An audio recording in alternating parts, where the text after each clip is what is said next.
Hello and welcome to another jog vlog session. This one is going to be looking at river flooding.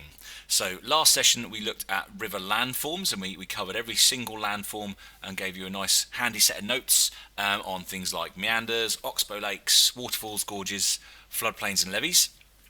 And now we're going to be looking at the ways that rivers actually can impact us. So the last session was something which is a very common kind of 8-mark topic, the formation of river landforms in the exam. But the other kind of area that they tend to look at is actually about flooding. So this is certainly another area you want to be paying close attention to, making sure you've got really, really good notes on. River flooding is really, one of the other main topics they really could kind of go for when it comes to the 8-mark question. So we're interested today in the causes, and mostly really it's about causes, but also the effects of river flooding. And so we're going to look at both physical causes of river flooding and human causes in this session. And the next session, although the learning objective is on here, the next session is going to be looking at storm hydrographs. But don't worry about that too much for now. Like I said, I'll deal with that in the next session. So once you've got the title written down, you may continue. And a definition to begin with, and again, definition is always important when it comes to geography because the early parts of the topic are always about definitions or key terms. So this is another key term if you're doing flashcards to add to a flashcard, or to come up with your own glossary if you're producing one of those. So rivers are in flood whenever they burst their banks. The minute even a thimble full of water goes outside the bank of the river, technically it's in flood. So it's when essentially there's too much water for the channel to hold. Now that can vary depending on the river, and the reason it can vary depending on the river is because some rivers are deeper than others and wider than others, and also it can vary from day to day almost, because rivers never maintain the same level of capacity all the time. If, for example, you have a drought event, then it leads to more deposition in the river, which means the river's capacity is less in that section. So therefore, when the river refills again, there's less space for water because sediment is in the way. So, but rivers, and get this definition down, rivers are said to flood when they burst their banks or where there's too much water for the channel to hold. Okay, and after this, I've actually got some dingbats for you and all these dingbats have got something in common. They are all a cause of river flooding, something which makes a river burst its banks. Okay, so here we go. Alright, this one is Deforestation. That's a guy called Jack D. You probably don't know who he is, to be fair. He's not been on TV for a good while. Deforestation is a cause of river flooding. Another one.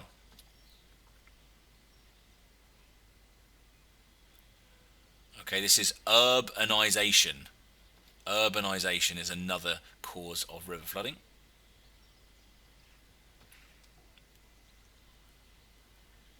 This one should be a bit easier. It is climate change. That's Kevin Keegan, if you weren't aware. So, impermeable rocks. Impermeable rocks. Okay, next one. Nice and easy, this one. Snowmelt.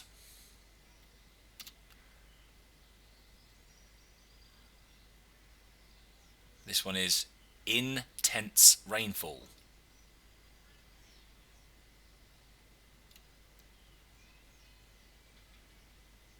Okay, this one is steep valley sides. And this one is blocked riverbed. Okay, all of those things are things that create river flooding or can create river flooding, so can cause a river to burst its banks. What I've got for you is a handout, and the handout I'm going to show you on the next slide, but it's on 365, and essentially it's a table where all the way down the left hand side is a cause of river flooding. So it would be, there might be listed deforestation, urbanization, climate change, blocked riverbed, for example. Essentially those dingbats. What you need to do in each case is describe the cause of that river flooding. So just, if it says deforestation, you describe, people by clearing land, remove trees and vegetation. So just a brief description, okay? It says use as much detail as possible, but I don't really necessarily care about detail as long as if you've got an example you could use, then great, okay? If you haven't, fine, just a brief description. Then the easy bit is you just have to identify whether that cause is a human cause, so something that's caused because of people's actions, or a physical cause of flooding. So it's something that naturally has caused the flooding. So for example, deforestation, trees don't chop themselves down, so that's a human cause, but intense rainfall, that happens whether we like it or not, so that is a natural cause. But the most important aspect of the handout, and once you've found it, you'll see what I mean. The most important aspect of the handout is the final column, which is you explaining in detail and using key terms that I've provided in there how it can lead to river flooding. So not just what the cause is, but why does it lead to river flooding? And that's a really important thing for you to do, and I'm going to explain why in a bit. So effectively, in that final box, your explanation should always end with the brief sentence, causing a river to burst its banks, because that is what flooding is. But the reason why I want you to put that in every time is because actually that would get you a mark in an exam if you had to explain a cause of river flooding.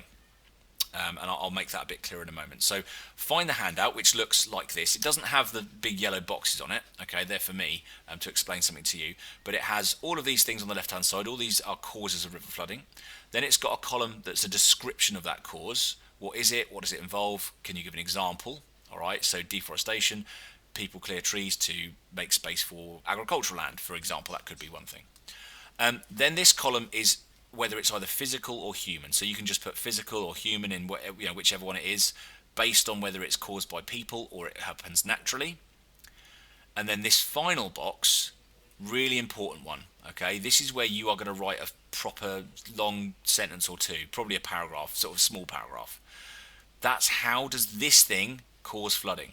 You must use at least one of these terms, but probably two in most cases: infiltration, surface runoff, or interception. Okay? Now, these three key terms are absolutely critical when it comes to helping you develop your use of geographical language in explaining things. And the reason they're critical is because these are associated with flooding. So infiltration is water soaking into the soil.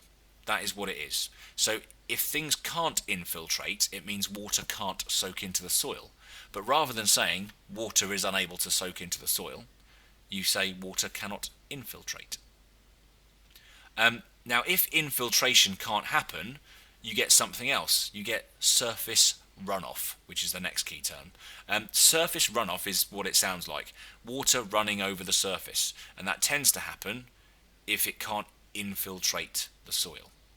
Okay, now that can happen for a number of reasons, and I'm hoping you can link the cause to a reason why it won't infiltrate. Interception is another term. An interception really is a term specifically, in this case anyway, to something getting in the way or slowing down the rain from getting from the atmosphere into the soil. So anything that kind of goes in between the rain in the sky and the soil and where the ground where the water can or cannot infiltrate is intercepting that moisture. So a tree intercepts a raindrop because it gets in the way of that raindrop reaching the ground. Okay, so interception, that's what that is. There are other key terms and there are other reasons. They won't all necessarily fall into the right category. And actually there is one of these that I would say, the very last one, blocked riverbed, which probably doesn't use any one of those key terms really to explain, but that's the only one. The rest of them all do. All right, so what I'd like you to do is have a go at that, and pause the screen while you have a go at that, and then once you've finished, I will then give you an idea about what the sort of things you could have written were. So pause the screen now. This should take you a good chunk of time. If you can do it properly, it's a good 25 minutes, half an hour's worth of work to make sure you're writing a good description, a good explanation I should say, in that final box, okay, and completing the sheet in its entirety. So pause the screen to get that done, and when you're ready, unpause the screen and I will talk you through what these yellow boxes really mean. Okay, so by now you've rejoined me after completing this handout, and I'm going to talk to you about these yellow boxes in a bit more detail now. So the whole sheet is designed to really prepare you for different types of exam question, because often in exams they have sort of basic questions, and I class basic questions as ones you don't have to write a lot, or the answer is very simple. So it can be a command word like name or state. Because if I have to ask you to name something, it's just a one word or one sentence answer. If I ask you to state something, it means the same. Identify is another one that we'd call a basic term, or describe can be a basic term in some cases. Calculate is a basic term because the answer is just a number normally. Define as well is another basic one because the answer is just a sentence. You're giving a definition. So define river flooding. When a river bursts its banks, that is a simple. It's a basic question. So this left hand side, all these causes of river flooding, this whole left hand side of the sheet is really, if you were given a question, name a cause of river flooding, you could literally just say deforestation. Boom, get a mark. Or state a cause of river flooding. Snowmelt, tick, mark. These are, you need to know the information. Okay, you have to know it. It's like pub quiz knowledge. You need to know the answers, but you don't have to write an essay to get the marks. And they're not often they're just like 1 mark. The middle column, the physical or human one, it just prepares you to make sure that you are able to have or to specify one or the other.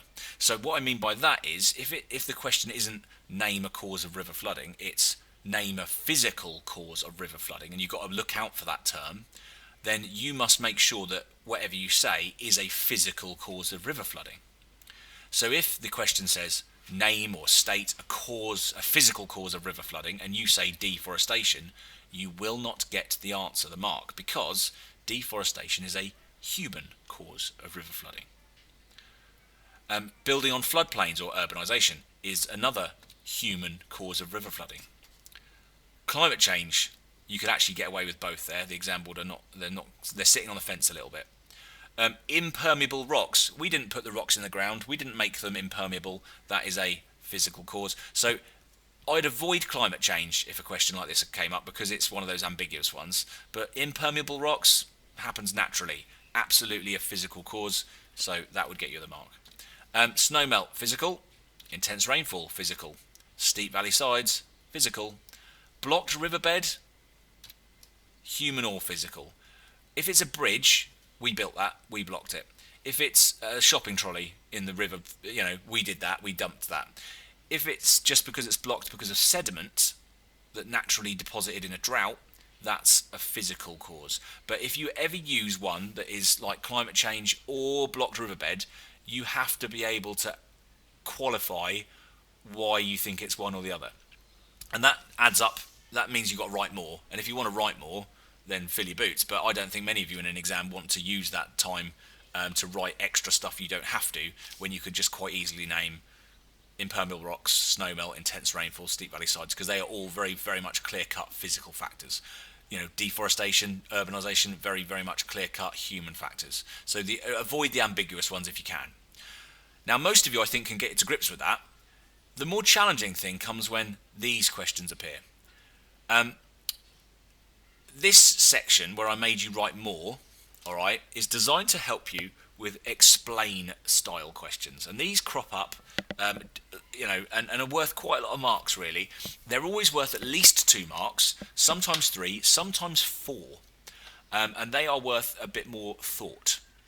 So the first mark you get in these sorts of questions is always reserved for naming the thing. So if it says, okay, this one was state a physical cause of river flooding, okay, and you've said impermeable rocks, tick, you got the mark.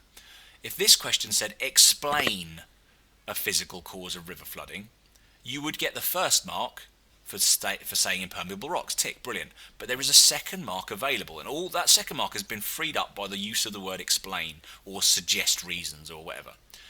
Now, because of that, you need to do more than just name impermeable rocks. You now need to tell me how impermeable rocks. You need to explain why impermeable rocks leads to flooding.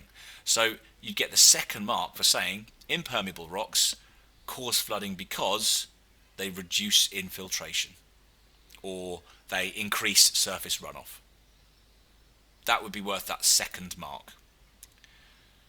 Now the exam board are a bit tricky, and sometimes they give you a question that says explain one physical cause of river flooding, but it's not worth 2 marks, it's worth 3 marks, or even sometimes it's worth 4 marks.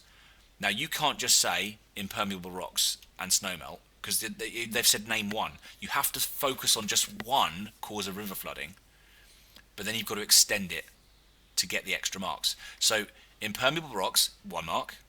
Cause flooding because they reduce infiltration, 2nd mark. This leads to more surface runoff, 3rd mark. Eventually causing the river to burst its banks, 4th mark. Now, that's why I said at the start, before you did this task, that all of your bits at the end should finish with causing the river to burst its banks, because that will guarantee you that kind of final mark if you can. Now, what I want you to do is just have a little look at your answers on here and tell me whether they have actually extended it enough to get up to maybe 4 marks. Some of them are really hard to do for that, okay? And if it says explain 2 causes of river flooding for 4 marks, then that's fine. You just have to name 2 and extend them a little bit each. But prepare yourselves for those explain 1 or suggest 1 questions, because they really are going to need you to develop your answer a little bit more. And that's what this whole side of this handout was supposed to really try and get you to do. Okay, hopefully you've understood that. Again, if you're not sure, just please feel free to email me, get in touch with me. Either way, we've now got to cover, because we've covered the causes of river flooding, we've now got to look at the effects. And this is a much shorter section. This is just a case of giving you some notes.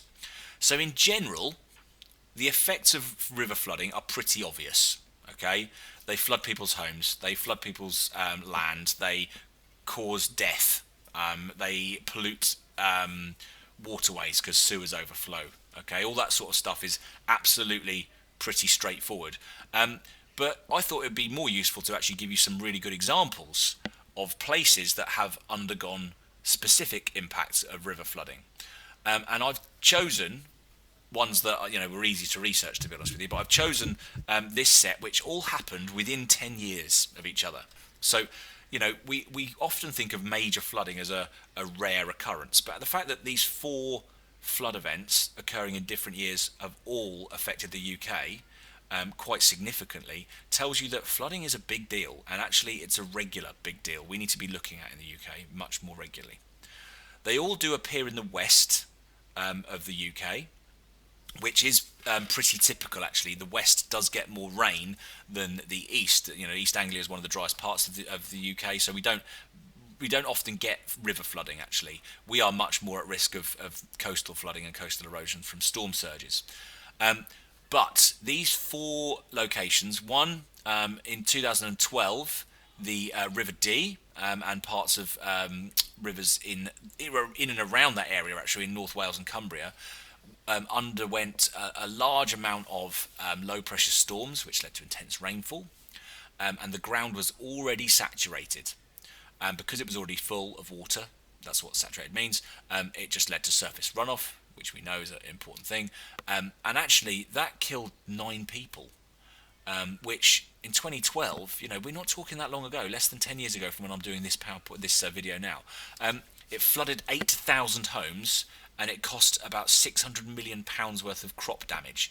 Now that is a big impact, I'm sure you'll agree. 5 years previous to that, in Tewkesbury, along the River Wye, there was heavy rainfall. Sorry, the River Severn and Avon, my area doesn't quite match up. 48,000 homes were affected. Doesn't mean they're all destroyed, but affected 48,000.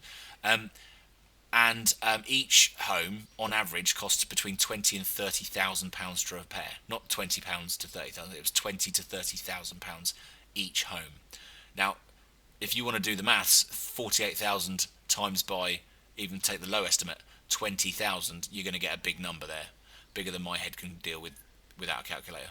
And the local council paid £140,000, which doesn't seem that much when you look at the scale, but the UK economy overall paid £3.2 billion. and it closed schools and businesses, which reduced the economy and the production of the economy, but also caused parents a headache because you had to be at home. So again, clearly a big deal. 3 years prior to that, in Boscastle, which is not actually that big a place, it's a lovely little pretty village in Cornwall, really nice, National Trust kind of place. Boscastle had about a month's worth of rainfall in one day. In 2004, 100 homes were destroyed, 75 cars were washed out to sea, and lots of people in Boscastle were without work, source of income. And then they spent a massive amount of money improving this very one isolated area.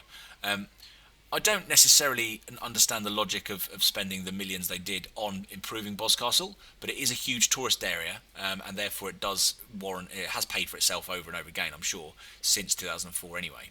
I've certainly been there, and it's really nice. I'd recommend it. And then lastly, Somerset, which actually is the most recent one of these that I've put on here in 2014. During January and February during that time, again, heavy rainfall is often the main cause. Roads, railways were disrupted. Floodwaters took 12 weeks to reduce. 1,000 hectares of farmland were flooded. 6 farms, livestock evacuated. Residents had homes destroyed. I haven't got the stats for you, but again, if you look them up, there'll be loads. Okay.